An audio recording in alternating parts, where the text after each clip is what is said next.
दोस्तों, इस समय भारत में जिस तरह से एंटरप्रेन्योरशिप डेवलपमेंट का काम हो रहा है, उसे देखकर देश में कुछ लोग देश की तस्वीर बदलने के लिए और उसे भारत से जोड़ने के लिए लगातार मेहनत कर रहे हैं। और इसी की देन है आईआईटी मद्रास से जुड़ा एक स्टार्टअप जिसने एक mobile phone operating system develop किया है। यानी कि एक ऐसा ऑपरेटिंग सिस्टम जिससे कि किसी भी स्मार्टफोन के सोल को बनाया जाता है। इसका नाम भारत ओएस है, जिसे शॉर्ट में भार ओएस भी कहा जाता है।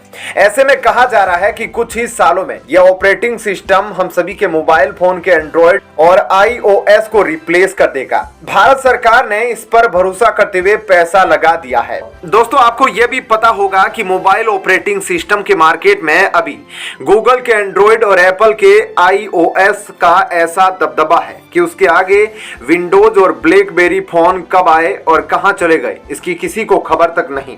इसलिए भार ओएस के जरिए भारत ने खास कदम उठाया है। तो चलिए देखते हैं आज इस ऑपरेटिंग सिस्टम के बारे में विस्तार से और जानते हैं क्या है यह एंड्रॉयड और आईओएस का दबदबा। तो चलिए देखते हैं आज इस ऑपरेटिंग सिस्टम के बारे में विस्तार से और जानते हैं कि क्या यह एंड्रॉयड और आईओएस का दबदबा तोड़ पाएगा। दोस्तों, भार ओएस भारत सरकार की फंडिंग वाला प्रोजेक्ट है। इसे आईआईटी मद्रास के startup Jammu and Kashmir operations private limited ने डेवलप किया है। टेक्नोलॉजी के लेवल पर यह काफी हद तक एंड्रॉयड जैसा ही है, जिसे आप एक तरह से एंड्रॉयड का फोक्ड वर्जन भी कह सकते हैं, क्योंकि यह भी एओएसपी का इस्तेमाल करता है। इसलिए एंड्रॉयड और इसके फंक्शन में काफी सिमिलरिटी देखने को मिलती है। दोस्तों, सबसे पहले आपको बता दें कि बिना ऑपरेटिंग सिस्टम के कोई भी मोबाइल काम नहीं कर सकता। इसलिए एप्लीकेशंस का इस्तेमाल करने के लिए हमें सिस्टम सॉफ्टवेयर की जरूरत पड़ती है।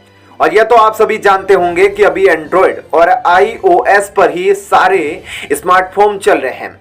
गूगल और एप्पल जैसी कंपनी इसके जरिए कितना और किस तरह का डाटा जुटाती रहती है, इस बारे में समय समय पर चिंता जताई जाती रहती है। और तो और Google pre installed app services का सहारा लेती है, लोगों को मजबूर करने के लिए कि वे सिर्फ उनके ही प्रोडक्ट का यूज करें। इसके जरिए वे डाटा कलेक्ट करती है और गूगल के प्ले स्टोर ऐप्स भी थर्ड पार्टी सर्विसिंग के साथ डाटा शेयर करते हैं। यानी कि अगर एंड्रॉयड की बात की जाए तो यह कितने लेवल पर हमारी प्राइवेसी के साथ छेड़छाड़ करती है, इसका आप सिर्फ अंदाजा ही लगा सकते हैं। जबकि ऐसा बताया जाता है कि भार ओएस में कोई डिफॉल्ट ऐप सर्विसेज नहीं है। इसका मतलब यह है कि यूजर जो चाहे डाउनलोड कर सकता है और आप कई तरह के परमिशन मांगते हैं। इस लिहाज से भार ओएस में यूजर्स के पास ज्यादा कंट्रोल होगा कि वह अपने पसंद के ऐप डाउनलोड कर सकेगा, जिसके फीचर पर उसे ज्यादा भरोसा होगा। इसलिए यह प्राइवेसी के लिहाज से ज्यादा सेफ माना जा रहा है। हालांकि इसके लिए भार ओएस को अपना प्ले स्टोर डेवलप करना होगा, जो कि उसके लिए काफी चुनौतीपूर्ण भी होने वाला है, क्योंकि इस समय गूगल प्ले स्टोर को रिप्लेस करना काफी मुश्किल काम है। लेकिन दूसरी तरफ हम आईओएस की बात करें तो यह बिल्कुल भी एंड्रॉयड की तरह नहीं है, क्योंकि एप्पल का अपना ऑपरेटिंग सिस्टम है जो उसके फोन के अलावा और कहीं डेवलप नहीं किया जा सकता। एंड्रॉयड की तरह ओपन सोर्स नहीं है, इसलिए भार ओएस और इसमें कोई सिमिलरिटी नहीं है। यानी कि इसे आप कह सकते हैं कि इंडिया का ऑपरेटिंग सिस्टम जिस प्री एग्जिस्टिंग ऑपरेटिंग सिस्टम से कंपीट करेगा वह एंड्रॉयड ही है। दोस्तों, भार ओएस का अगर अपना ऐप स्टोर होगा तो यूजर उसे अपने आप डाउनलोड कर सकेंगे, जिससे गूगल एप्स की जरूरत खत्म हो जाएगी। लेकिन अभी यह साफ नहीं है कि भार ओएस किस तरह के डिवाइसेस को सपोर्ट करेगा। हालांकि भार ओएस की राह आसान नहीं होने वाली है, क्योंकि अगर इसने गूगल एप्स नहीं होंगे तो ऐसे में इसे कितने लोग प्रेफर करेंगे यह कहा नहीं जा सकता है। इसके अलावा स्मार्टफोन कंपनीज को भी इस बात के लिए राजी करना आसान नहीं होगा। ऐसे फोन लॉन्च करे जो भार ओएस पर चले। ऐसे में देखना दिलचस्प होगा कि टेक्नोलॉजी का इस्तेमाल में इंडियन कंपनी यूजर्स का दिल जीत पाती है या नहीं। तो दोस्तों, ऐसे में इस खबर के बारे में आपकी क्या राय है, कमेंट सेक्शन में जरूर बताइएगा। चलिए अब जान लेते हैं एक और बड़ी खबर। दोस्तों, भारत अपने दुश्मनों की फितरत को देखते हुए एक से एक नए वेपन डेवलप करने में लगा है। कहा जा रहा है कि इन वेपन्स की ताकत इतनी ज्यादा है कि चीन और पाकिस्तान भारत के नाम से ही कांप जाएंगे और उसकी तरफ नजर भी नहीं डालेंगे। दोस्तों, भारत अपनी रक्षा क्षेत्र को ज्यादा से ज्यादा मजबूत बनाने के लिए बहुत सारे प्रोजेक्ट को अंजाम देने में लगा है और इसी कड़ी में प्रोजेक्ट विष्णु भी काफी चर्चा में है, जिसे लेकर कहा जा रहा है कि अगर भारत इसमें कामयाब हो गया तो सुपर पावर बन जाएगा, क्योंकि इस प्रोजेक्ट के जरिए भारत ऐसा हथियार बनाएगा जिन्हें ना तो पकड़ा जा सकता है और ना ही मार गिराया जा सकता है।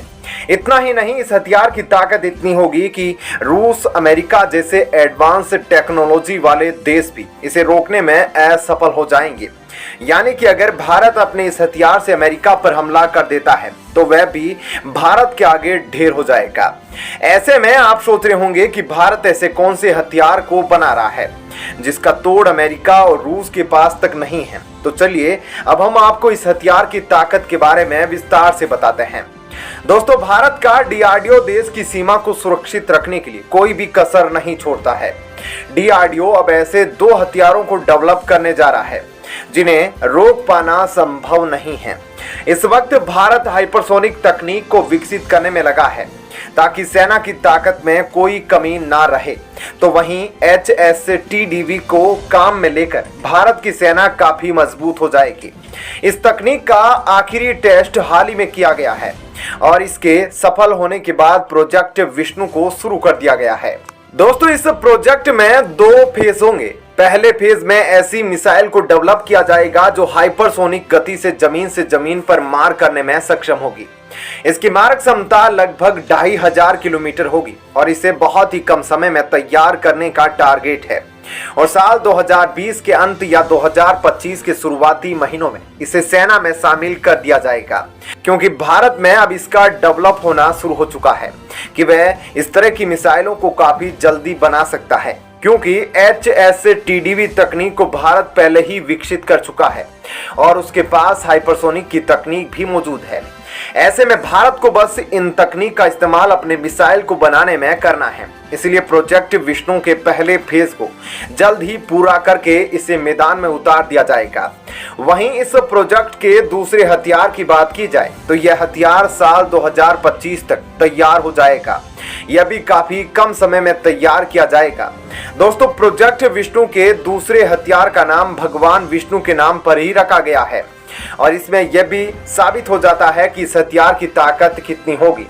जहां पहले फेज का हथियार जमीन से जमीन पर मार करने में सक्षम होगा, तो वहीं दूसरे हथियार में जमीन से हवा में मार करने वाली हाइपरसोनिक मिसाइल होगी, जिसके साथ ही हथियार काफी छोटा और हल्का होगा ताकि इसे तेजस, राफेल, तेजस MK2, सुखोई और बाकी लड़ाकू विमानों में शामिल किया जा सके। प्रोजेक्ट विष्णु के तहत तैयार किए जाने वाले ये दोनों हथियार भारतीय सेना के लिए काफी अहम माने जाते हैं, क्योंकि ये दोनों ही हाइपरसोनिक है और इस तरह की तकनीक कितनी खतरनाक होती है ये किसी से नहीं छुपा है, क्योंकि हाइपरसोनिक मिसाइल की यह खासियत होती है कि यह ध्वनि की गति से भी 5 गुना तेजी से वार करती है।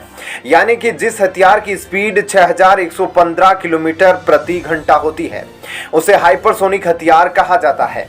इसे रोक पाना और इस पर हमला कर पाना काफी मुश्किल है।